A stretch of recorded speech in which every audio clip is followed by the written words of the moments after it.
So I want to do a second guided learning video to help you with service learning, because I think with these types of guided learning it will answer a lot of your questions.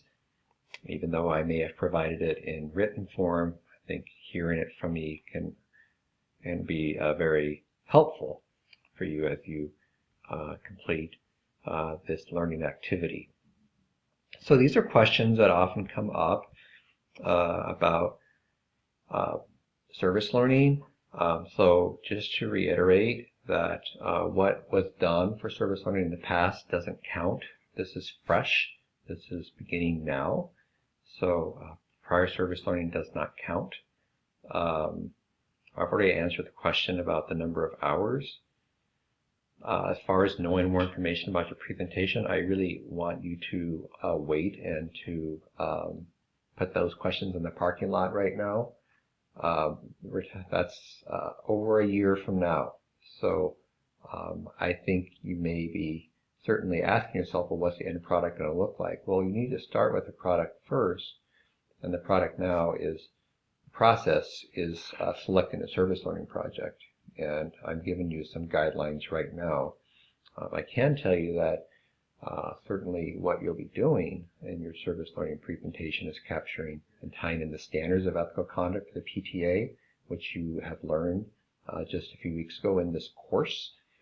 So when we're really looking at it, and you've seen the different service learning projects that I presented or opportunities, and they're generated towards service. They're by and large non-sectarian, and they are addressing a need in our healthcare communities or our local communities. Particularly, we look at them, they're as varied as helping people with disabilities, people with health conditions, ranging from cancer to having some communication challenges related to Asperger's or autism, children on the spectrum, to looking at basic food needs, and well as addressing some of the needs of communities at risk throughout Oregon.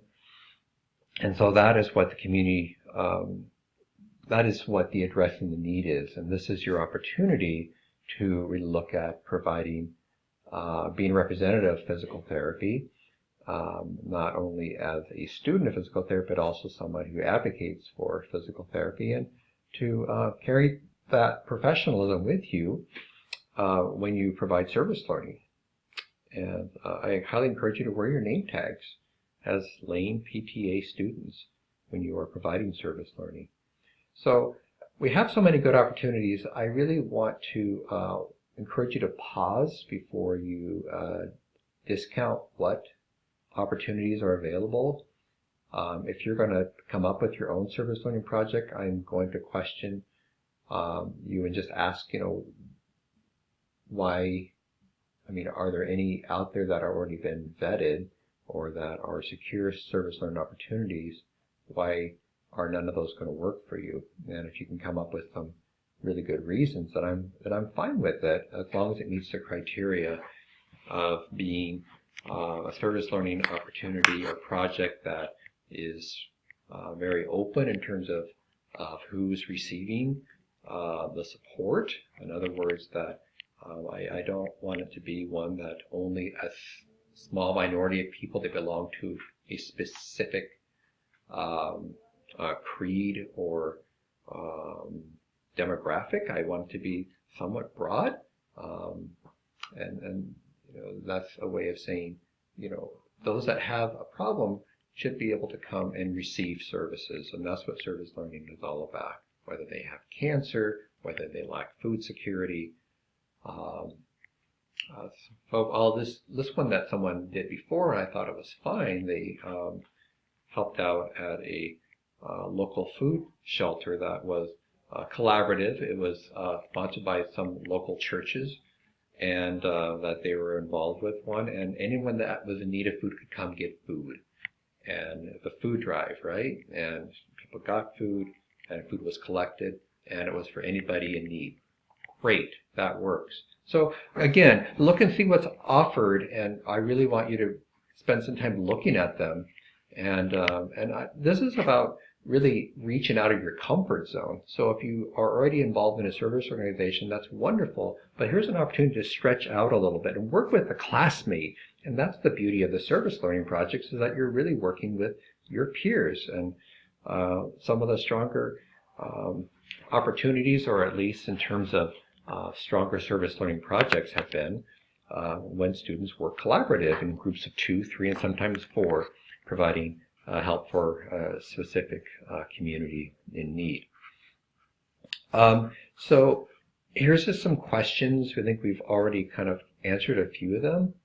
And these are the questions that you're going to answer in your assignment. So you're not doing a paper. If there's any reference to a paper, I've really worked to get rid of that language, because I've made it, I think, really not, just really specific. This is the questions you need to answer at this stage as you're looking at service learning opportunities. And what is your choice?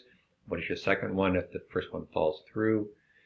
Why did you make your choice? What organization inspires you? I think that's really important. I may ask or put in a further question here that you'll see when I post this about what community is being served. And it's important to articulate that. And you need to be open about serving the community or serving the organization whatever way they need your help. You need to provide contact information, and then that you have really made an effort to save this information either in your cell phone or someplace that's accessible that you will be able to get this information without losing it or forgetting.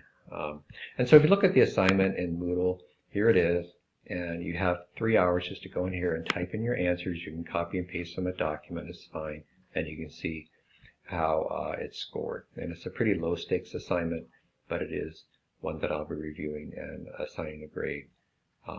There's not going to be a strong rubric associated with this. It's basically spelled out for you already. Either you do it or you don't do it.